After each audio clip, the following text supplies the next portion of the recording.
All rise. Veuillez vous lever.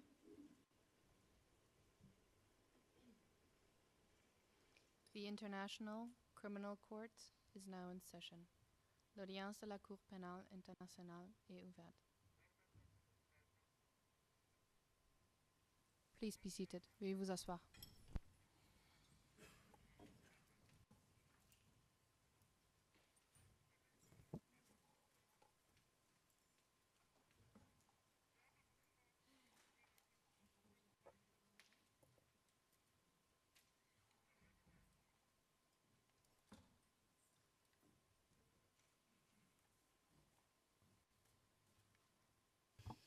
Good afternoon, everyone. Court officer, please call the case. Good afternoon, Mr. President, Your Honors. Situation in the Central African Republic 2 in the case of the prosecutor versus Alfred Yekatom and Patrice Edouard Ngaisona, case reference ICC 0114-0118, and for the record, we are in open session. Thank you. I ask for the appearances of the parties. First, the prosecution, please. Merci, Monsieur le Président, Madame les juges. Le bureau du procureur est représenté aujourd'hui par Monsieur Kweku van der Puy, premier substitut, Madame Olivia Struven, substitut, et derrière moi, Monsieur Lucio Garcia, substitut, Monsieur Eric Arveson, substitut, Madame Maria Berdenikova, substitut, Monsieur Pierre Belbenoit Avish, substitut, Madame Manoshrita Prataban, substitut adjoint, Madame Irina Galupa, également substitut adjoint, et enfin, Monsieur Louis Rugambadje, trial support assistant. This I say it in English. Okay. Merci. Thank you very much. Ms. Masida. Good afternoon, Mr. President, Your Honors. For victims of Yaver crime, appearing today remotely, Ms. Rabe Sandatana, Mr. Fall, Mr. Dangabo Moussa, and Ms. Duzima Lawson. In courtroom today, Ms. Evelyn Ombeni and myself, Paulina Masida. Thank you. Mr. Seprun. Good afternoon, Mr. President, Your Honors. The former child soldiers are represented by Fiona Lau, Anne Grabowski, and myself, Dmitro Supron. Thank you.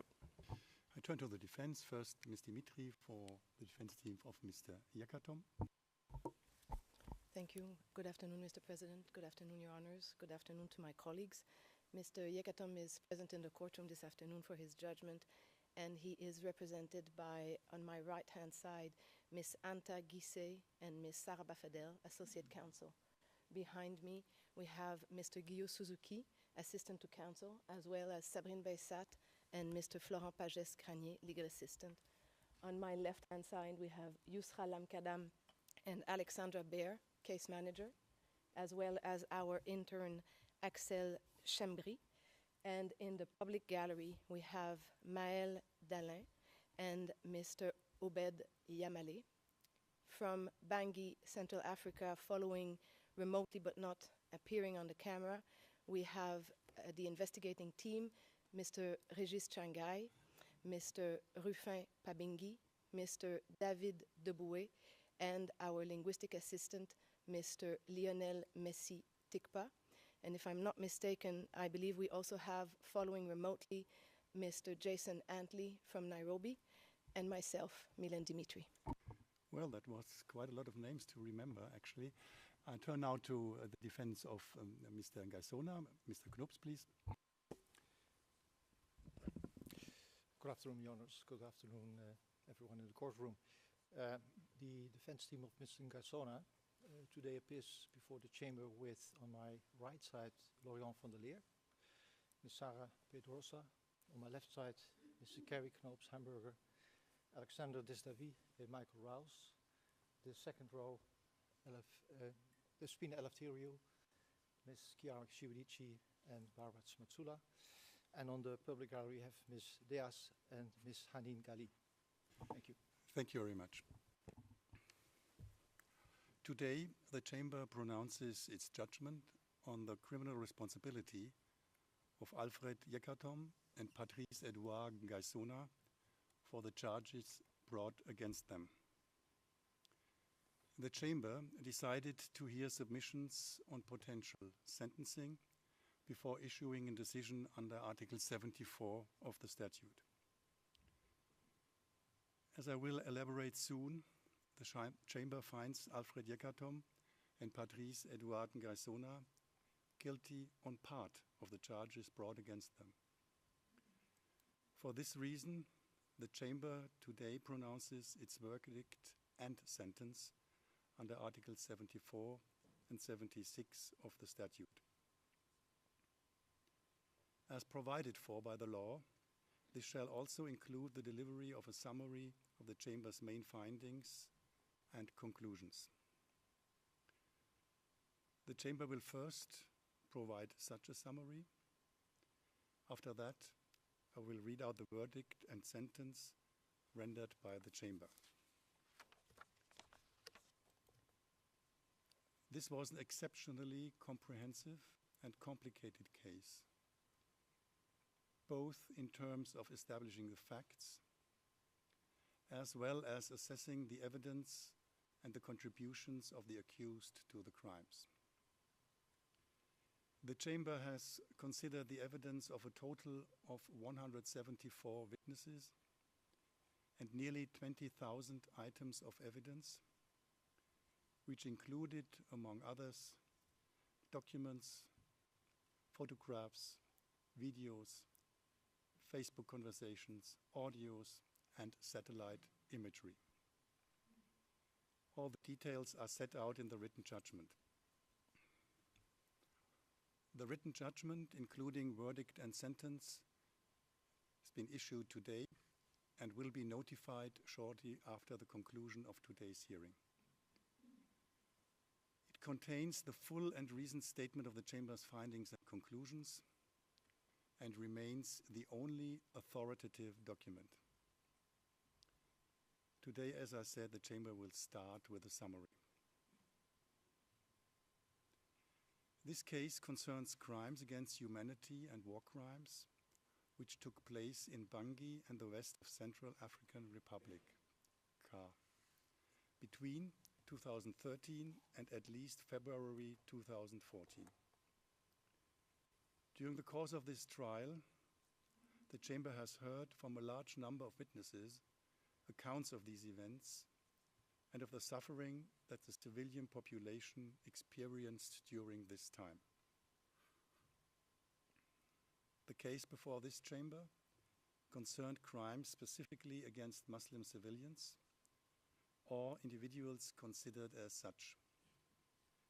However, the Chamber emphasizes that in the context of this case, it has also looked at the more recent history of the country.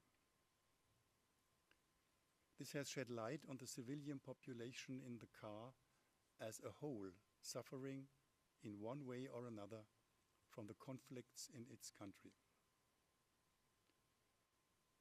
The Chamber finds it important to emphasize that it has not found the relevant conflict in the CAR to be of a religious nature at the outset. Many witnesses, non-Muslims and Muslims alike, have stated before the court that before the conflict, they lived together peacefully. However, the different groups and their leaders instrumentalized religion to gain political and economical power. The Seleka, opposing then-President François Bozizé, emerged around August 2012. It was led by CAR citizens, was composed mainly but not exclusively of Muslims. It also included elements from Chad and Sudan. Michel Chotodia became its leader. In late 2012, the Seleka started advancing towards Bangui. On 24th March 2013, the Seleka took control of Bangui and of power in the car. Michel Chotodia proclaimed himself president. The Celica committed terrible violence and abuses across the car, in particular against individuals considered to be associated with François Bozizé and against non-Muslims, mostly Christians, but also animists and others. Due to such violence and abuses, tensions between Muslim and non-Muslim communities increased. The then president, François Bozizé, Mr. Ngaisona, Bernard Mokom, and others fled to Cameroon. Maxime Mokom, Mr. Yekatom, and others fled to Songo in the Democratic Republic of the Congo. François Bozizé, Mr. Ngaisona, Bernard Mokom, and others planned immediately steps to respond to the Celica violence in the car. They wanted to ensure François Bozizé's return to power by all means possible, including armed violence.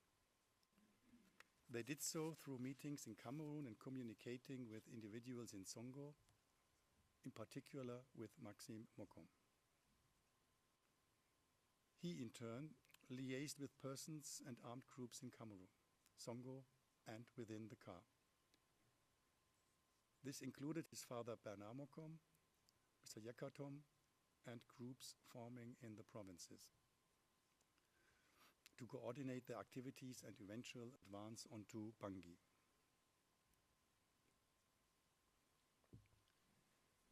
One of the initiatives to achieve the so-called return to the constitutional order, which meant the return of François Bozizé to power, was the Front pour le retour à l'ordre constitutionnel en Centrafrique, so-called FROCA.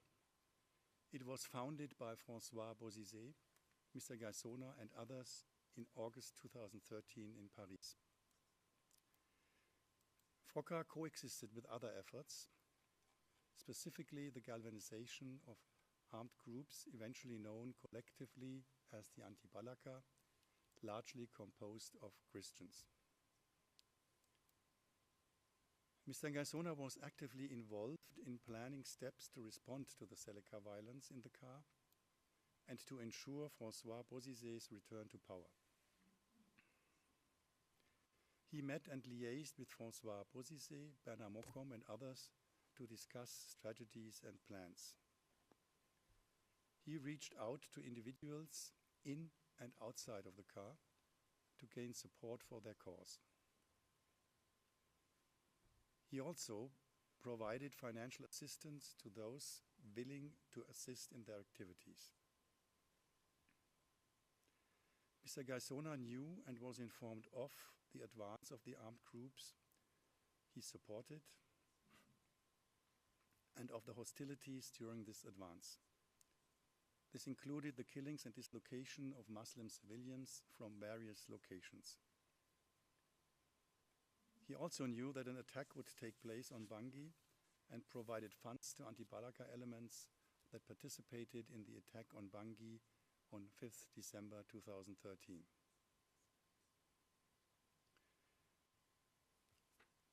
At the same time, after a brief stay in Songo, Mr. Yekatom started forming a group with Freddy Wanjo, also known as Cœur de Lion, and Habib Beina. This also was to plan a response to the Celica violence and to remove Michel Chotodia and the Celica from power. In light of the violence committed by the Celica, and in parallel to the activities in Cameroon and Songo, self-defense groups formed or reactivated in various locations and localities across the CAR. These groups initially formed separately, but they started out with a common enemy, the Celica, and increasingly coordinated their activities. Thereby, they essentially formed one movement. This movement came to be known as Anti-Balaka. The armed groups which initially formed in the provinces wanted to defend against the abuses and violence committed by the Seleka. Because of religious and ethnic commonalities, the Anti-Balaka perceived the Muslims in the Ka as collectively responsible for, complicit in, or supportive of the violence and abuses committed by the Seleka. Thus, Anti-Balaka elements targeted the Muslim civilian population, specifically in the west of the Ka. This stood not in isolation. Anti-foreign sentiments and inflammatory rhetoric towards Muslims were openly expressed by François Bozizé and others already before the Seleka takeover. They had primed the implementation and execution of the Anti-Balaka's core objective. Such rhetoric was also reflected in meetings of François Bozizé, Mr. Ngaisona, and others in Cameroon.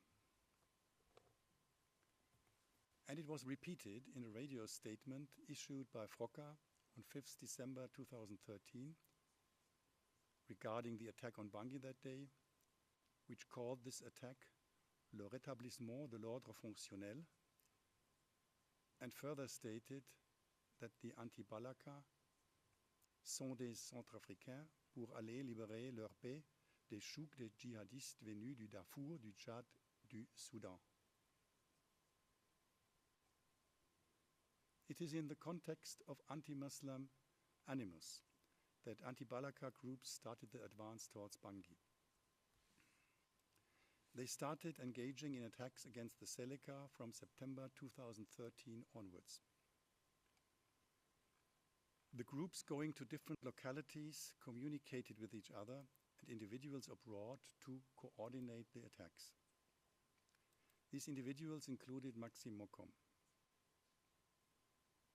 The attacks were not limited to Seleka forces. Instead, they included attacking localities with Muslim civilians, killing and dislocating many of them. Mr. Yekatom knew that the Anti-Balaka perceived, and himself perceived, the Muslims in the Ka as collectively responsible for, complicit in, or supportive of the violence and abuses committed by the Seleka,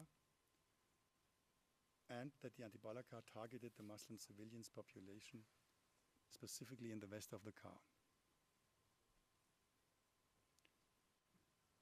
This also applied to Mr. Ngaisona. Mr. Ngaisona made his contributions fully aware that the Anti-Balaka would violently target the Muslim civilian population in the west of the Ka, committing the widespread attack that ultimately took place from September 2013 through February 2014, including the seminal coordinated Anti-Balaka attacks of Bangui and Bosangoa on 5th December 2013.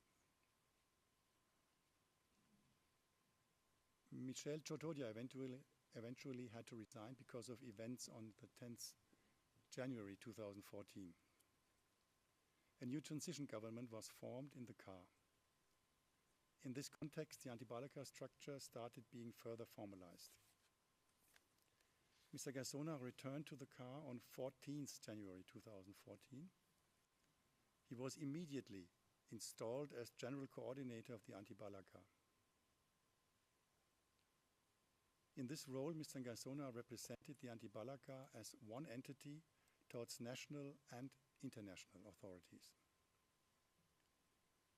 Catherine Samba-Panza, the transition president at the time, testified that from the Anti-Balaka side and from January 2014 onwards, when she took her position, she had, I cite, no other person to contact but Mr. Ngaisona.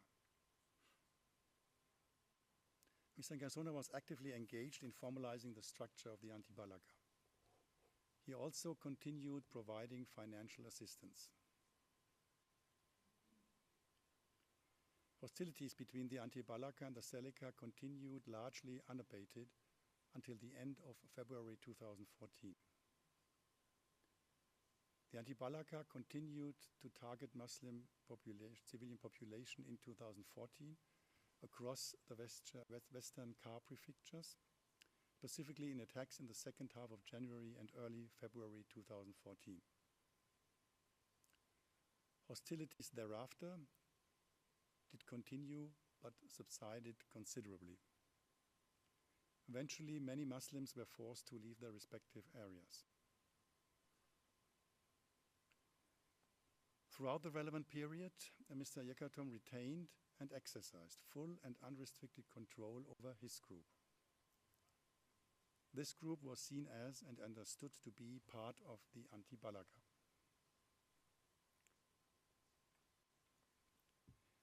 After this short overview, I'm now turning to the specific charges. These are discussed in 5 sections.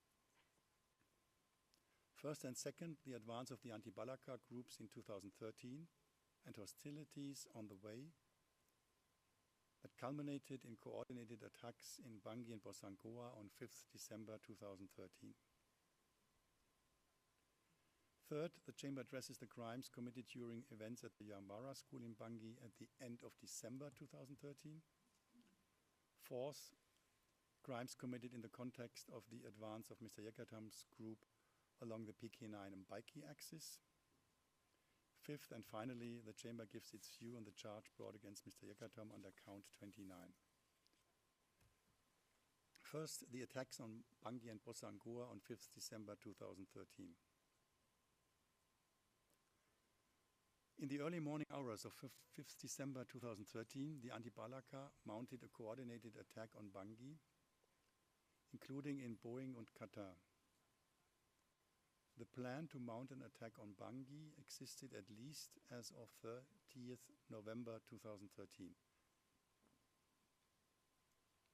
Anti-Balaka elements and groups traveled from the provinces to arrive close to Bangui before 5th December. During their move from the provinces to Bangui, anti-Balaka chiefs communicated across their groups. They kept and maintained records or lists of elements, armed themselves, waited at common locations, and prepared for an attack on Bangui. Mr. Ngaisona provided funds to anti-Balaka elements that participated in the attack on Bangui on 5th December. By the beginning of December 2013, several thousand anti-Balaka elements had arrived at the outskirts of Bangui to participate in the attack. News about an impending attack on Bangui circulated in various circles within the anti-Balaka leadership. Anti-Balaka groups that reassembled close to Bangui prior to the attack were each assigned a specific target within Bangui. They were instructed to begin the attack on the respective targets at 5 o'clock on 5th December 2013. The attack was carried out as planned, resulting in clashes between the anti-Balaka and Seleka in several locations in Bangui, including Boeing. The anti-Balaka began to retreat at around 10 o'clock that day. Mr. Yekatom's group coordinated with other anti-Balaka groups to participate in the attack on Bangui. In the afternoon of 4th December 2013, Mr. Yekatom chose some elements and instructed them to move towards Bangui. Mr. Yekatom instructed his elements to fight the Seleka, which included targeting sectors where, generally speaking, Muslims were to be found. On the night of 4th December 2013, Mr. Yekatom and some of his elements visited the market in Boeing for reconnaissance. That same night, Mr. Yekatom instructed his elements to target Seleka positions along the Boeing-Qatar PK5 direction. This encompassed attacking the Muslim traders at the market in Boeing. In the early morning of 5th December 2013, Mr. Yekatom launched the attack in Boeing, by firing an automatic pistol into the air when his group reached the market. The group advanced and fired at the Muslim traders at the market. Those who were inside the shops fled. At the market in Boeing, 3 Muslim traders were killed. They were Hassan Muhammad, as well as 2 unnamed persons. That day, Mr. Yekatom's elements also attacked the mosque in Boeing. Witness Salehu Njai described how the memories of the Boeing mosque emotionally affected him. I quote, "It's difficult to explain what I feel within. It's difficult to describe what I feel, because I don't see why. When there is a problem, why is it that religious buildings are destroyed? For what reason? No matter what the problem might be, these are places where people take refuge when there are problems. And when I see this, it's true, it hurts. It's very sad to see the house of God destroyed. This is my opinion. I might be wrong, but if there are problems, and if someone goes to a religious place, a church or a mosque, in principle the action should stop. But to destroy a church or a mosque, to my mind, that makes no sense. That's what I feel. When I see it, it brings back all the memories of everything that was destroyed." Elements of Mr. Yekatom's group moved on to attack Qatar, where they clashed with the Seleka. During this attack, 1 unnamed Muslim man was killed. From 5th December 2013 onwards, Muslims of Boeing and Qatar fled to PK5 in Bangui. Some others fled to other parts in the car. With the influx of Muslims fleeing the attack on 5th December 2013, PK5, this region of Bangui, became overcrowded, uninhabitable, and unsafe. As a result, some Muslims, including the already mentioned Salehu Njai and witness P2682, fled to neighboring countries, fearing for their safety. Witness Salehu Njai described the emotional impact the events had on him. But anyway, you take life as it comes, and you had to save your skin, and that's what we did. But you know, all these events, I think it's very difficult. It's very, very difficult to forget all that happened.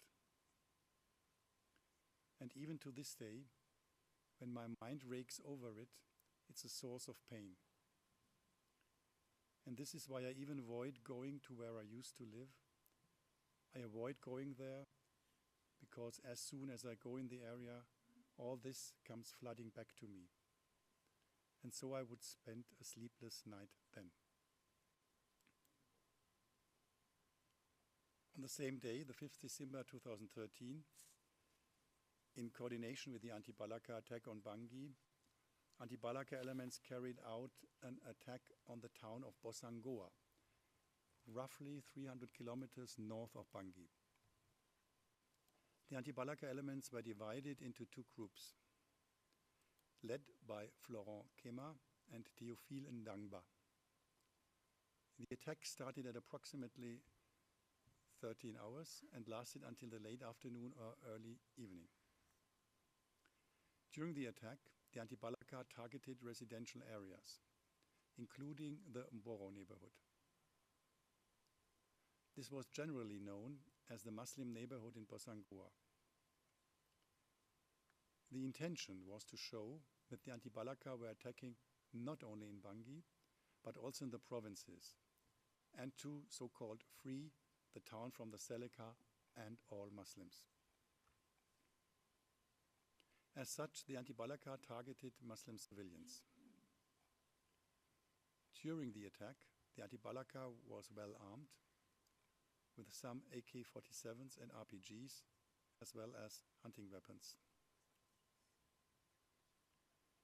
During the attack, an anti-Balaka element forced witness P2462 into sexual intercourse. He blindfolded and undressed her after the group of 5 anti-Balaka elements he was in had threatened her with their weapons. The evidence shows that the anti-Balaka killed at least the following 18 persons in the course of the attack.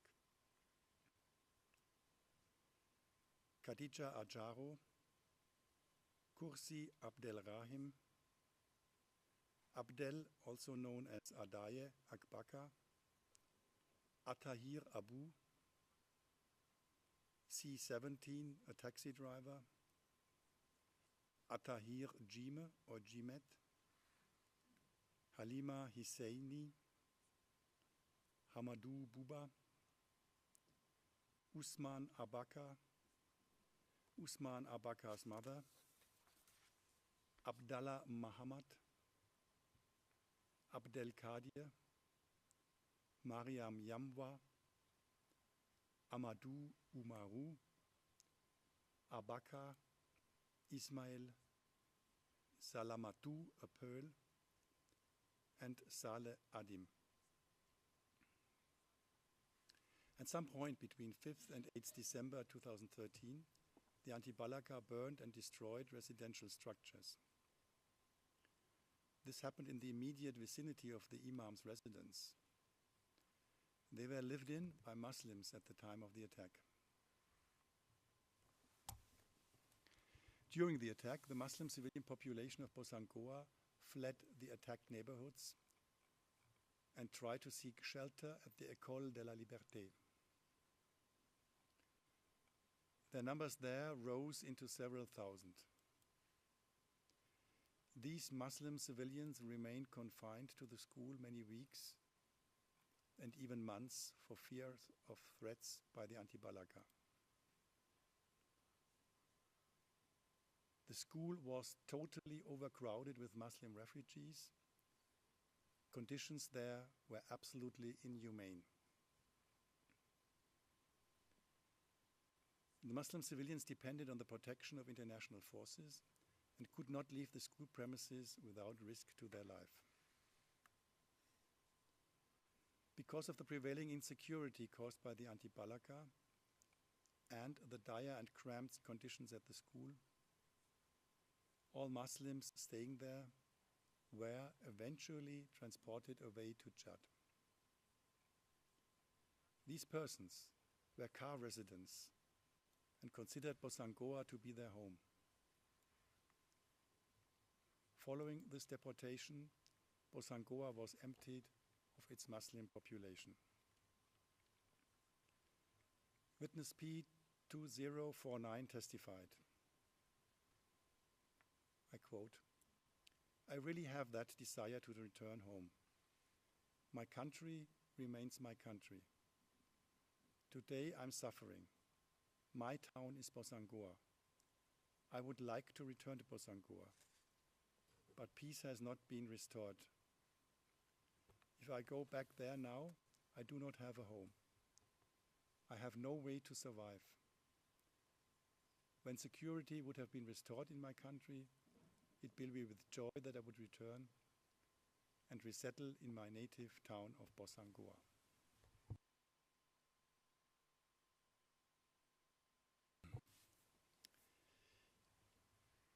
Following the attack on Bangui on 5th December 2013, Mr. Yekatom's group established a base at the Yabara school in Bangui. On 24th December 2013, following the death of a member of the Lapo Ngomat family, several members and friends of this family, including Saint-Cyr Lapo Ngomat, 3 other men and 3 women, were on their way to find a taxi. This group included witnesses P0967, P1704, P1705, P1716, and P1811. Elements from Mr. Yekatom's group, led by a person named Alcanto, apprehended these 7 persons at a checkpoint close to Yambara.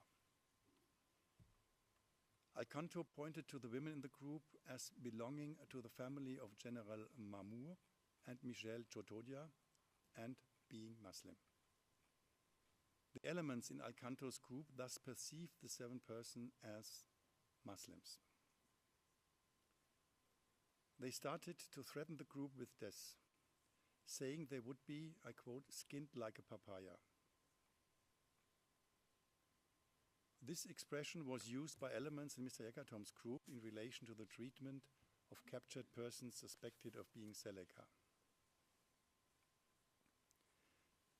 Witness and victim P0967 explained what this phrase meant to her when she heard it.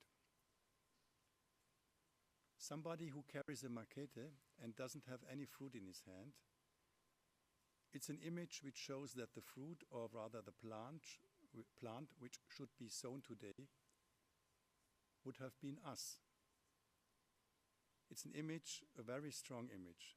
It was quite clear to us that it meant we would be buried that day. Alcanto ordered his elements to search the male captives. The elements also beat witnesses P1704 and P1716. Alcanto ordered his elements to take the 7 persons to Yamwara. At Yamwara, in Coeur de Lions, the deputy of Mr. Yekatom's presence, elements of Mr. Yekatom's group interrogated the 4 men of the group on their identity, ethnicity, and reasons for being there with the women. When Saint-Cyr was unable to speak the dialect of the ethnicity he said was his, elements in Mr. Yekatom's group accused him of being Gula and therefore associated with Michel Chotodia. The elements kept the woman apart from the male captives, but close by. Following the men's interrogation, elements in Mr. Yekatom's group forced them to undress, searched them again, and threatened them with death. They took the women inside Coeur de Lions' house. In the meantime, Saint-Cyr's interrogation continued outside. Elements in Mr. Yekatom's group beat Saint-Cyr. Coeur de Lions observed the mistreatment, encouraged the elements, and ordered them to continue. He said the victims were Muslims and Seleka, and that the elements should, I quote, do the job properly. Elements in Mr. Yekatom's group beat Saint-Cyr's legs, broke them, and tied him up in abachacha manner, which must have been unimaginably painful. Then one element cut off his toes, fingers, and an ear. Thereafter, elements in Mr. Yekatom's group took Saint-Cyr away. His relatives never saw him again, and his body was never recovered. Witnesses P1704, P1705, and P1716 were present when Mr. Yekatom's elements interrogated and beat Saint-Cyr and cut off parts of his body. Elements in Mr. Yekatom's group also beat these witnesses and threatened them with death. Meanwhile, elements in Mr. Yekatom's group searched the female captives inside Coeur de Lions' house. They forced the female captives to undress to their underwear, searched them again, and threatened them with death. At this time, the female captives could hear the interrogation and mistreatment of Saint-Cyr. They could hear his cries. Imagine how they must have felt. At some point, they could no longer hear him crying. Mr. Yekatom met the female captives inside Coeur de Lions' house later that evening. He introduced himself as Rombot and the chief. Mr. Yekatom interrogated the female captives about their ethnicities and family background. He knew they were Muslim. After Mr. Yekatom came to know about the details of the incident, Mr. Yekatom told an element in his group that the element who had cut off Saint-Cyr's toes, fingers and an ear had done a good job. Mr. Yekatom considered Saint-Cyr a traitor and in cahoots with the Seleka, and therefore that they could not, I quote, keep him. When Mr. Yekatom was asked about Saint-Cyr's treatment at a later stage, he said in Sango, "E forolo tonga na papai," meaning they peeled the papaya. In the evening of 24th December 2013, witness P165, Saint-Cyr's father, who did not know of the fate of his son at that time, came to meet Mr. Yekatom at Yambara. Mr. Yekatom, with Coeur de Lion, questioned witness P1654 for hours about his family and ethnicity and threatened him and his family with death. Elements in Mr. Yekatom's group brought the three female captives, together with witnesses P1704 and P1705, to another location at Yambara and kept them there at gunpoint. The female captives were threatened and again told they would be peeled like a papaya. The following morning, however, witness P1716 was released.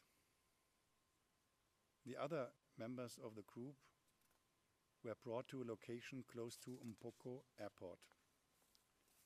After mediation by various actors, they were eventually released on or about 27th December 2013.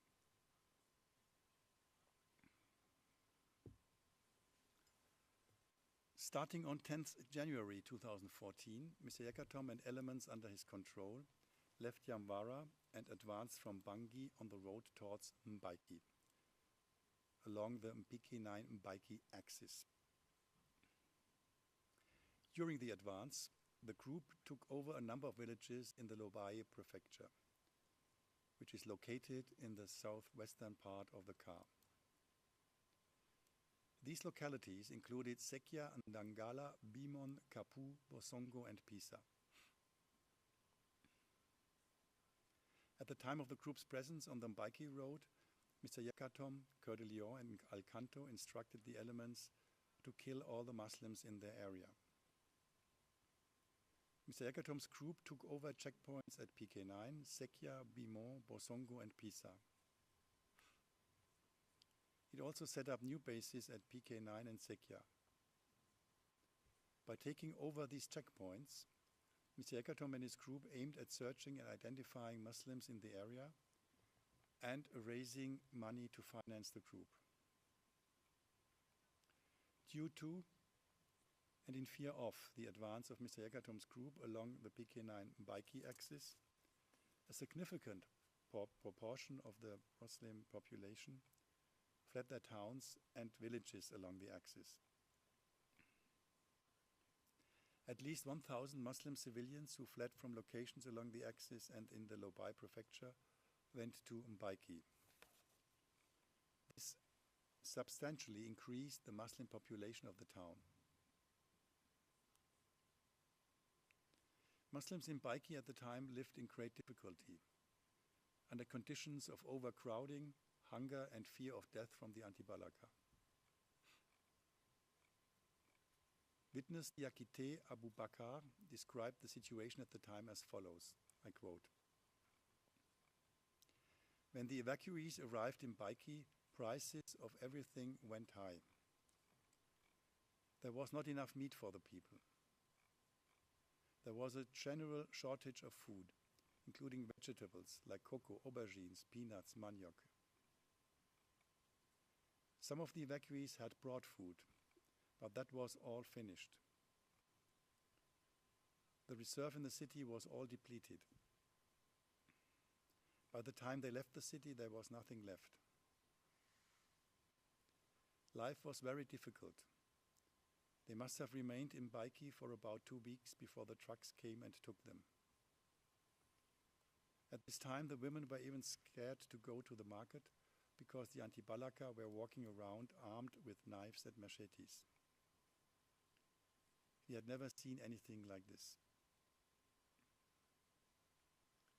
Similarly, witness P2353 testified that, I quote, "It was hunger and a death threat that weighed on the populations. When you are hungry, when you've got nothing to eat, and you've got the death threats as well, life becomes terrible."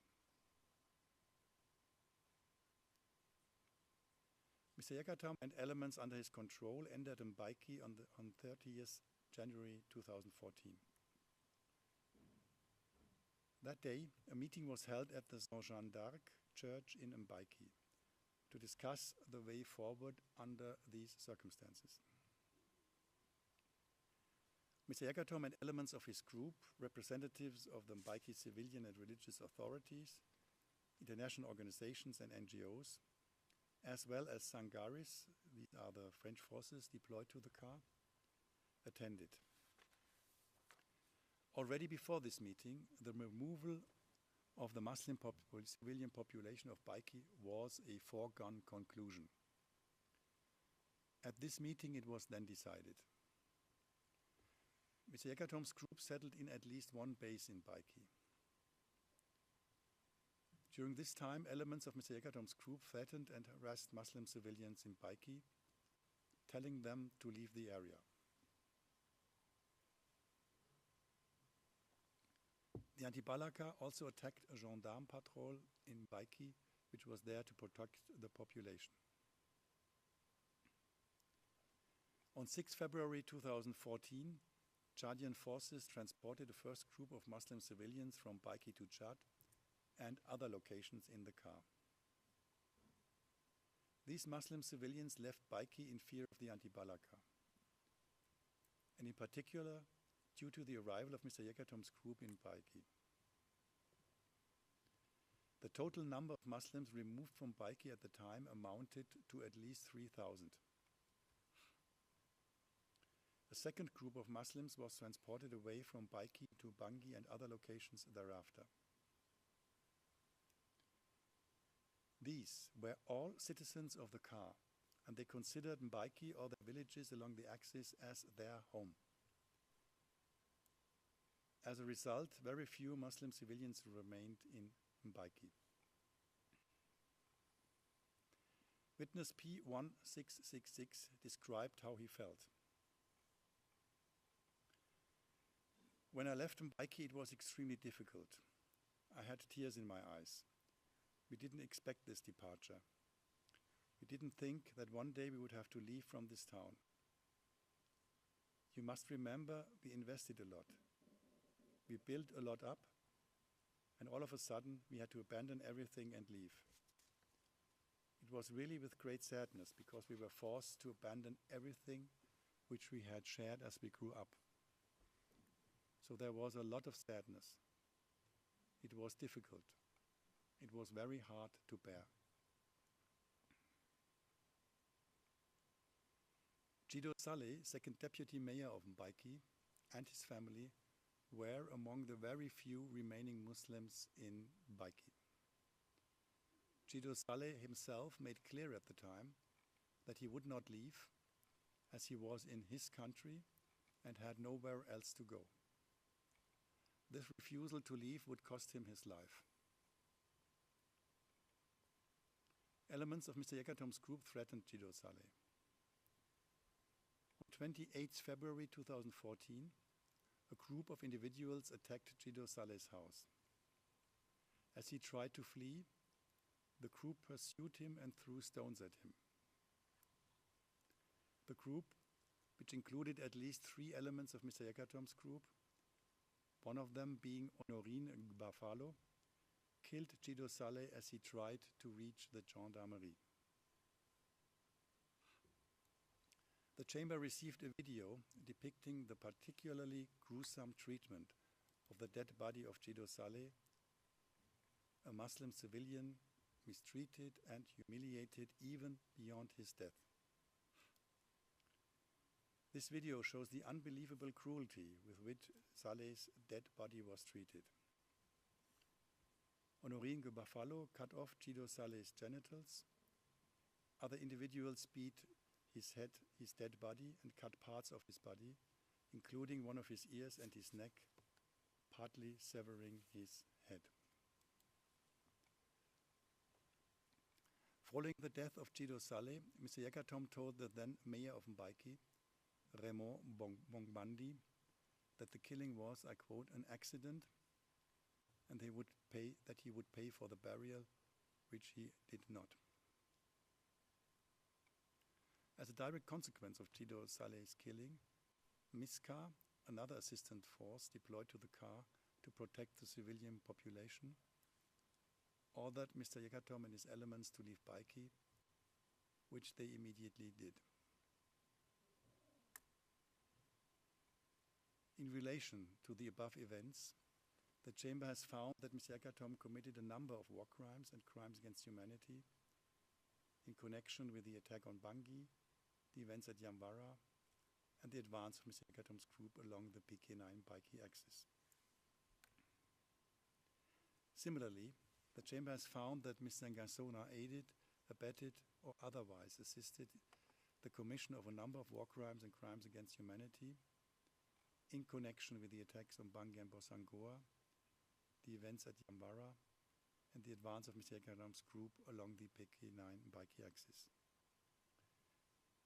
This is by majority in relation to the war crime of torture and the war crime and crime against humanity of murder concerning the killing of Saint-Cyr. Judge Kovac dissents in this regard. Judge Kovac is of the view that the personal and specific nature of the motive of Mr. Yekatom's elements that contributed to the commission of these crimes created a break in what one would consider the ordinary course as legally required by Article 30, paragraph 3 of the statute. He therefore considered that this test is not satisfied in this specific instance in respect of Mr. Ngasona. However, the Chamber has not upheld the charges against Mr. Ngasona of the war crimes of pillaging and directing an attack against a building dedicated to religion in connection with the attack on Bosangoa. The Chamber has also not found Mr. Ngasona responsible for the rape that took place in Bosangoa. The Chamber now turns to its conclusions regarding the charge 29 against Mr. Yekatom of conscripting and/or enlistment of children under the age of 15 in his group at various locations and the assignment of various tasks to them between at least December 2013 and August 2014. The Chamber by majority, Judge Chung dissenting, concluded that the prosecution presented no reliable evidence showing the presence of children under the age of 15 within Mr. Yekatom's group during the relevant period. The Chamber concluded unanimously that witnesses P2475, V45001, and V45002 were wholly unreliable. The Chamber by majority, Judge Chung dissenting, also found witness P2476 wholly unreliable. Having considered the evidence before it, the Chamber concluded that no evidence supported the alleged presence of children under the age of 15 within Mr. Yekatom's group in Bangui or locations on the PK9-Mbaiki axis, including Pisa, Batalimo, and Sekia. The Chamber by majority, Judge Chung dissenting, also found that the evidence did not support the alleged presence of children under the age of 15 within Mr. Yekatom's group in Baiki. Judge Chung considered that witness P2476 was a member of Mr. Yekatom's group in Baiki and under the age of 15 at the relevant time. The Chamber by majority, Judge Chung dissenting, has thus not upheld the charge against Mr. Yekatom of the war crime of conscription, enlistment, and use of children under the age of 15 years to participate actively in hostilities. Judge Chung would have concluded on Mr. Yekatom's responsibility in this regard. Yeah, it's already nearly an hour, but this is only the oral summary of the Chamber's findings. And the Chamber will now proceed to pronounce the verdict and sentence as detailed in the written judgment. Specifically, the written judgment discusses extensively the factual and legal considerations of the Chamber for the criminal responsibility of the accused. The verdict in this case, which concerns 2 accused and many charges and related sentence, are very long and complex. The accused may remain seated.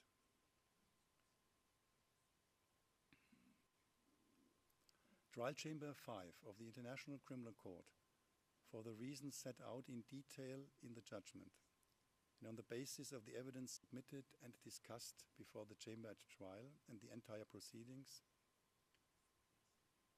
pursuant to Article 74, Paragraph 2 of the statute, finds Alfred Rombort Yekatom, under count 1 of the charges, guilty of the war crime of attack against the civilian population as such, pursuant to Articles 8, Paragraph 2e, I, and 25, Paragraph 3a of the Rome Statute, committed on 5th December in 2013 in Bangui, including in Boeing and Qatar. Under count 2 of the charges, guilty of the crime against humanity of murder, pursuant to Articles 7, Paragraph 1a, and 25, Paragraph 3a of the Rome Statute, committed on 5th December 2013 in the market in Boeing and Qatar, Bangui. Under count 3 of the charges, guilty of the war crime of murder, pursuant to Articles 8, Paragraph 2, c, I, and 25, Paragraph 3a of the Rome Statute, committed on 5th December 2013 in the market in Boeing and Qatar, Bangui. Under count 4 of the charges, guilty of the crime against humanity of forcible transfer and deportation, pursuant to Articles 7, Paragraph 1d and 25, Paragraph 3a of the Rome Statute, committed starting from 5th December 2013 in the context of the attack in Boeing and Qatar, Bangui. Under count 5 of the charges, guilty of the war crime of displacement, pursuant to Articles 8, Paragraph 2, E, Roman 8, and Paragraph 25, and Article 25, Paragraph 3a of the Rome Statute, committed starting from 5th December 2013 in the context of the attack in Boeing and Qatar, Bangui. Under count 6 of the charges, guilty of the war crime of directing an attack against a building dedicated to religion, pursuant to Articles 8, Paragraph 2, E, Roman 4, and 25, Paragraph 3a of the Rome Statute, committed on 5th December 2013 in Boeing, Bangui. Under count 8 of the charges, guilty of the crime against humanity of persecution on religious grounds of Muslim civilians perceived by the Anti-Balaka as supporters of or affiliated with the Seleka, by attack against the civilian population as such, murder, forcible transfer and deportation, displacement, and directing an attack against a building dedicated to religion, committed starting from 5th December 2013 in the context of the attacks in Boeing and Qatar, Bangui, pursuant to Articles 7, Paragraph 1h and 25, Paragraph 3a of the Rome Statute.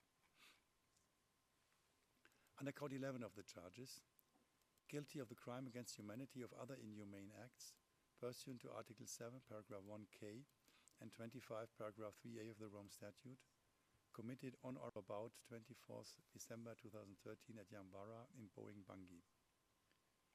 Under count 12 of the charges, guilty of the crime against humanity of torture, pursuant to Articles 7, Paragraph 1f and 25, Paragraph 3a of the Rome Statute, committed on or about 24th December 2013 at Yambara in Boeing, Bangui.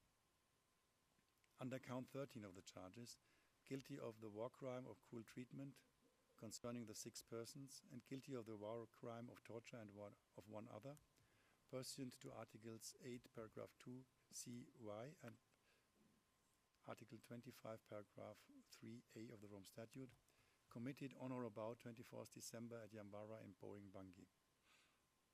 Under count 14 of the charges, guilty of the crime against humanity of imprisonment and other forms of severe deprivation of physical liberty, pursuant to Articles 7, paragraph 1e and 25, paragraph 3a of the Rome Statute, committed on or about 24th December 2013 until on or about 27th December 2013 in Boeing Bangui. Under count 15 of the charges, guilty of the crime against humanity of murder, pursuant to Articles 7, paragraph 1a and 25, paragraph 3a of the Rome Statute, committed on or about 24th December 2013 at Yambara in Boeing Bangui. Under count 16 of the charges, guilty of the war crime of murder, pursuant to Articles 8, paragraph 2cy and 25, paragraph 3a of the Rome Statute, committed on or about 24th December 2013 at Yambara in Boeing Bangui. Under count 17 of the charges, guilty of the crime against humanity of persecution on ethnic and religious grounds of civilians perceived by the Anti-Balaka as supporters of or affiliated with the Seleka, by other inhumane acts, torture, cruel treatment, imprisonment, and other forms of severe deprivation of physical liberty and murder, committed on or about 24th December 2013 until on or about 27th December 2013 in Boeing Bangui, pursuant to Articles 7, paragraph 1h and 25, paragraph 3a of the Rome Statute. Under count 24 of the charges, guilty of the crime against humanity of forcible transfer and deportation, pursuant to Articles 7, paragraph 1b and 25, paragraph 3a of the Rome Statute, committed between on or about 10th January 2014 and on or about 6 February 2014, in the context of the Anti-Balaka's advance through and takeover of villages along the PK9 Baiki axis, including Sekia, Ngangala, Bimon, Kapu, Bosongo, Pisa, and Baiki.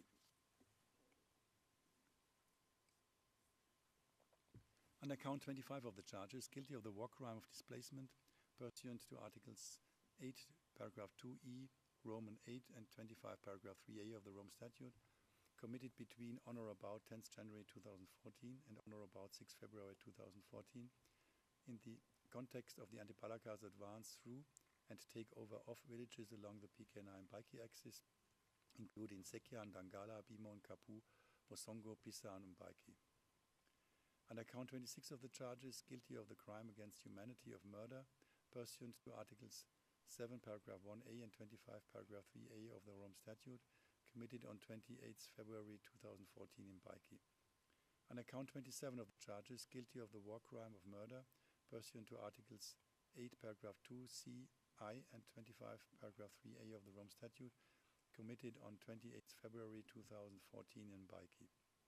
Under count 28 of the charges, guilty of the crime against humanity of persecution on religious grounds of Muslim civilians perceived by the Anti-Balaka as supporters of or affiliated with the Seleka, by forcible transfer and deportation, displacement and murder, committed between on or about 10th January 2014 and on or about 6 February 2014, and on 28th February 2014 in the context of the Anti-Balaka's advance through and takeover of villages along the PK9 Baiki axis, including Sekia, Ndangala, Bimon, Kapu, Bosongo, Pisa, and Baiki, pursuant to Articles 7, paragraph 1h and 25, paragraph 3 of the Rome Statute.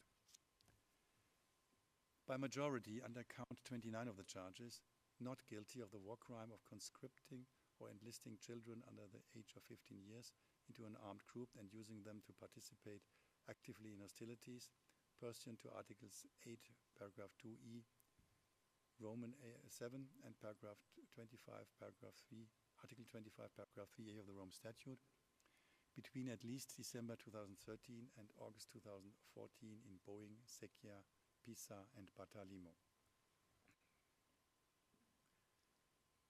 Patrice Edouard Ngaisona, under count 1 of the charges, guilty of the war crime of attack against the civilian population as such, pursuant to Articles 8, paragraph 2e, I, and 25, paragraph 3c of the Rome Statute, committed on 5th December 2013 in Bangui, including in Boeing and Qatar.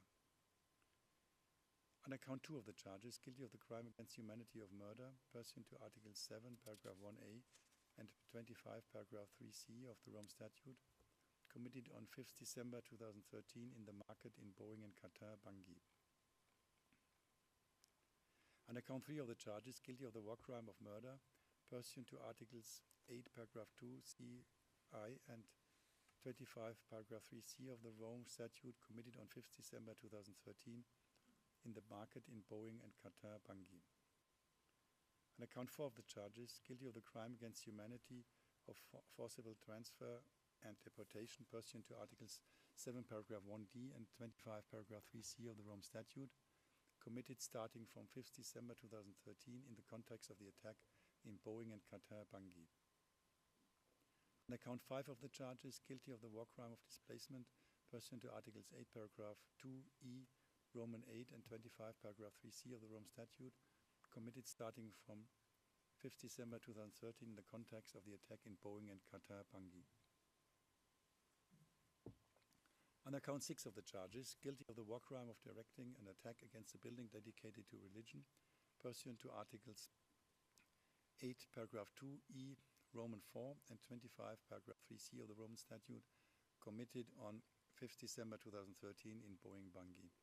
Under count 8 of the charges, guilty of the crime against humanity of persecution on religious grounds of Muslim civilians perceived by the Anti-Balaka as supporters of or affiliated with the Seleka by attack against the civilian population as such, murder, forcible transfer and deportation, displacement, and directing an attack against a building dedicated to religion, committed starting from 5th December 2013 in the context of the attack in Boeing and Qatar, Bangui, pursuant to Articles 7, paragraph 1h and 25, paragraph 3c of the Rome Statute.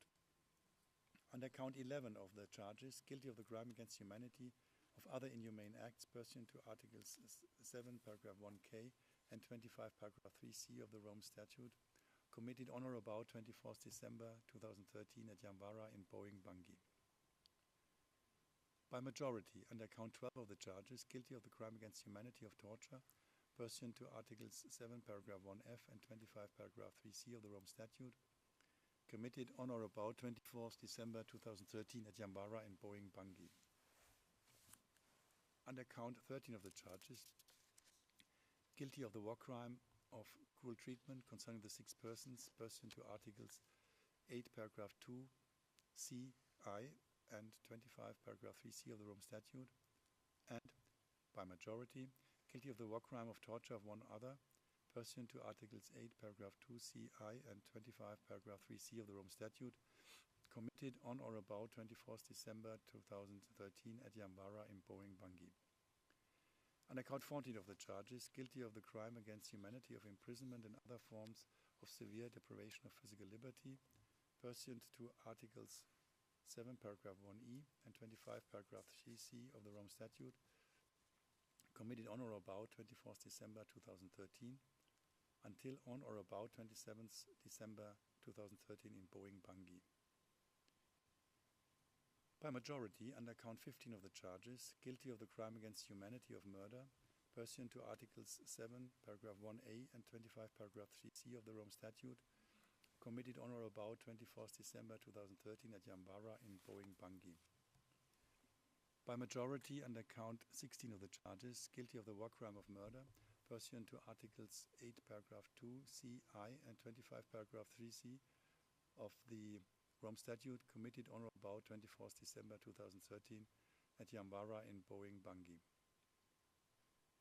Under count 17 of the charges, guilty of the crime against humanity of persecution on ethnic and religious grounds of civilians perceived by the Anti-Balaka as supporters of or affiliated with the Seleka by other inhumane acts, torture, cruel treatment, imprisonment, and other forms of severe deprivation of physical liberty and murder, committed on or about 24th December 2013 until on or about 27th December 2013 in Boeing, Bangui, pursuant to Articles 7, paragraph 1h and 25, paragraph 3c of the Rome Statute. Under count 24 of the charges, guilty of the crime against humanity of forcible transfer and deportation, pursuant to Articles 7, paragraph 1d and 25, paragraph 3c of the Rome Statute, committed between on or about 10th January 2014 and on or about 6 February 2014 in the context of the anti-Balaka's advance through and takeover of villages along the Pikena and Baiki axis, including Sekia, Ndangala, Bimon, Kapu, Bosongo, Pisan, and Baiki. Under count 25 of the charges, guilty of the war crime of displacement, pursuant to Articles 8, paragraph 2e, Roman 8, and 25, paragraph 3c of the Rome Statute, committed between on or about 10th January 2014 and on or about 6 February 2014 in the context of the anti-Balaka's advance through and takeover of villages along the PK9 and Baiki axis, including Sekia, Ndangala, Bimon, Kapu, Bosongo, Pisa, and Baiki. On account 26 of the charges, guilty of the crime against humanity of murder, pursuant to Article 7, paragraph 1a and 25, paragraph 3c of the Rome Statute, committed on 28 February 2014 in Baiki.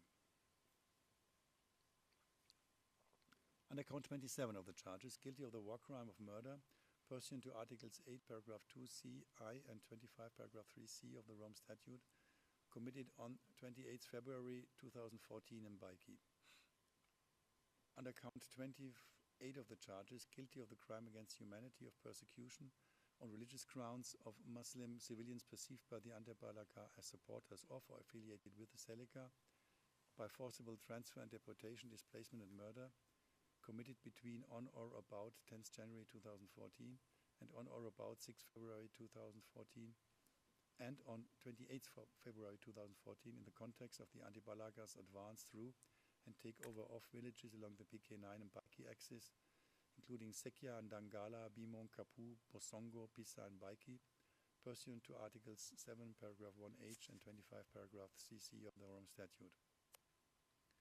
On account 30 of the charges, guilty of the war crime of an attack against civilian population as such, pursuant to Articles 8, paragraph 2EI and 25, paragraph 3c of the Rome Statute, committed on 5th December 2013 in Bossangoa.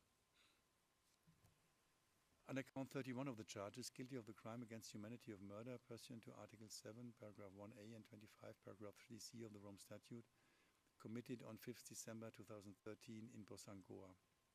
On account 32 of the charges, guilty of the war crime of murder, pursuant to Articles 8, paragraph 2ci and 25, paragraph 3c of the Rome Statute, committed on 5th December 2013 in Bossangoa. On account 33 of the charges, guilty of the war crime of destructing the adversary's property, pursuant to Articles 8, paragraph 2e, Roman 12, and 25, paragraph 3c of the Roman Statute, committed on 5th December 2013, and in the days thereafter in Bossangoa. On account 34 of the charges, not guilty of the war crime of pillaging, pursuant to Articles 8, paragraph 2e, Roman 5, and 25, paragraph 3c of the Rome Statute, committed on 5th December 2013 in Bossangoa. On account 35 of the charges, not guilty of the war crime of directing an attack against a building dedicated to religion, pursuant to Articles 8, paragraph 2e, Roman 4, and 25, paragraph 3c of the Rome Statute, committed on 5th December 2013 and in the week following in Bossangoa. On account 37 of the charges, guilty of the crime against humanity of forcible transfer and deportation, pursuant to Article 7, paragraph 1d and 25, paragraph 3c of the Rome Statute, committed starting from 5th December 2013 in the context of the attack on Bossangoa.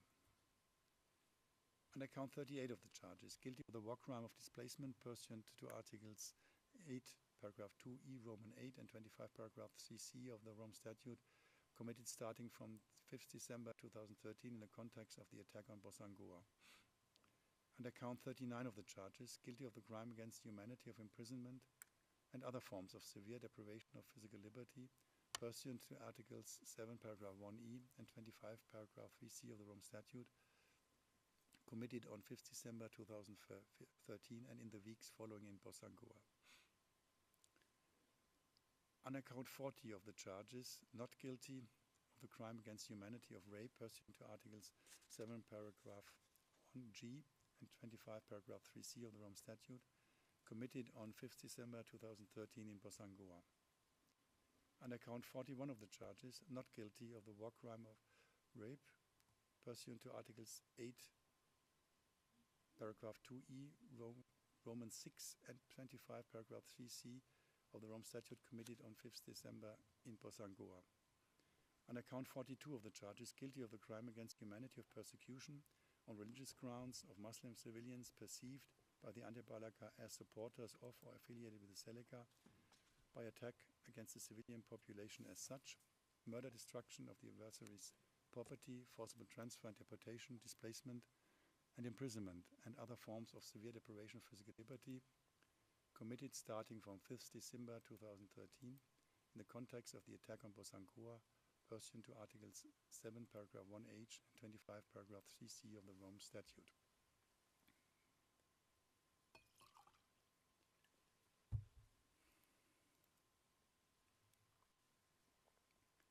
On the basis of its analysis of evidence submitted and discussed at trial, and as set out in the judgment, the Chamber has therefore convicted Alfred Yekatom of a total of 20 crimes, comprising both crimes against humanity and war crimes. The Chamber has also convicted Patrice Edouard Ngaisona of a total of 28 crimes, comprising both crimes against humanity and war crimes. As specified in detail in the verdict rendered by the Chamber, Alfred Yekatom has been found guilty of a number of crimes he committed in the context of the attack on Bangui, the events at Yambara, and during the advance of his group on the PK9 Baiki axis. Namely, attacks against the civilian population as such, murder, forcible transfer, displacement, and deportation, directing an attack against a building dedicated to religion, torture, cruel treatment, other inhumane acts, imprisonment, and other severe deprivation of physical liberty and persecution.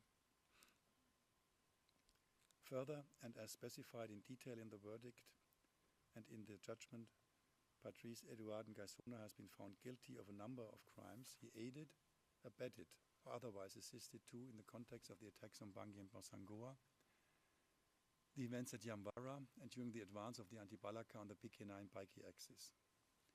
Namely, attacks against the civilian population, as such, murder, forcible transfer, displacement, deportation, directing an attack against a building dedicated to religion, torture, cruel treatment, other inhumane acts, imprisonment, and other severe deprivation of physical liberty, destruction of property, and persecution. As alluded to before, except for a Chamber proceeding under Article 65 of the Statute, admission of guilt, this is the first time that the Chamber is pronouncing sentences at the same time as its verdict. As required by the law, the Chamber has entered individual sentences for each crime for which a conviction has been entered. A lot of factors had to be considered. This includes the assessment on all relevant considerations in this regard are outlined in its written decision.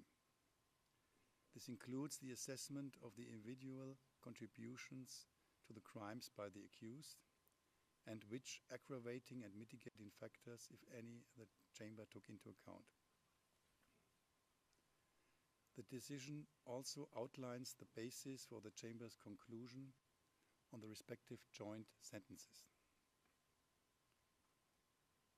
In that respect, I recall that the prosecution has requested for Mr. Yekatom a sentence not less than 22 years in prison, and for Mr. Ngaisona a sentence not less than 20 years in prison. The victims' legal representatives have requested a sentence of 30 years for both accused. The defense of Mr. Ngaisona and Mr. Yekatom have requested that in case of a conviction, the maximum potential sentence should be time served in detention. I will now pronounce the joint sentences for the accused on behalf of the Chamber. Mr. Yekatom, please rise.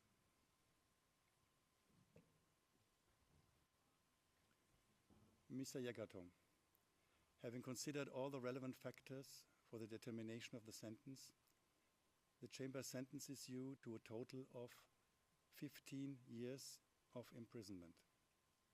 You may sit down.